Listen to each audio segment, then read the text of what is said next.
जय जगन्नाथ जय माँ लक्ष्मी। अक्षय तृतीया जार क्षय नहीं किंबा नष्ट हुए नहीं ताकू अक्षय कहुए। यही अक्षय तृतीया एक पवित्र दिन। यही दिन प्रभु सूर्यनारायण युधिष्ठिर को अक्षय पात्र दान करथिले। एही पात्र रे केबे खाद्य समाप्त हेबो नाही बोली एही आशीर्वाद देइथिले। एही दिन गंगा माता पृथ्वी पृष्ठ को अवतरण करथिले। एही दिन चाषी भाई माने अखिमुठी अनुकूल करिथांती।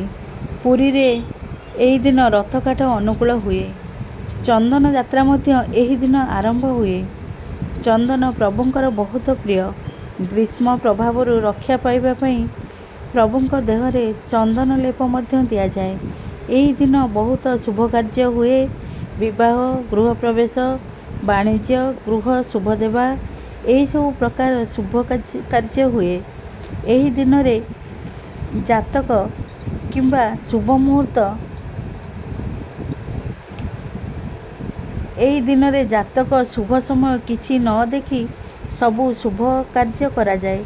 तेणु यह को अबुझा मुहूर्त कहती। अक्षय तृतीया रे लक्ष्मी नारायण को पूजा करा जाए। माँ लक्ष्मी को पद्म फूल सहित विभिन्न प्रकार फल प्रसाद लागी करा जाए। पूजा कला समय कलश आगे स्थापन करी पूजा करा जाए। कलश किपरि पूजा करिवे ताहा मु डिस्क्रिप्शन रे लिंक देइछि, देखि परिबे। कलश पूजा प्रथमे करिवे, तापरे लक्ष्मी नारायण को पूजा करिवे। एही अक्षय तृतीया दिन घर को सुना रूपा कौड़ी ए सब किनिले बहुत शुभ। अक्षय तृतीया वैशाख मास शुक्ल पक्ष तृतीया तिथि को अक्षय तृतीया रूपे पालन करा जाए। पांजिका अनुसार यही वर्ष 2026 एप्रिल 20 तारिख सोमवार दिन 7टा 28 पर्यंत रहुची तृतीया तिथि। 19 तारिख रविवार दिन 10टा 49 पर तृतीया आरंभ हेउची।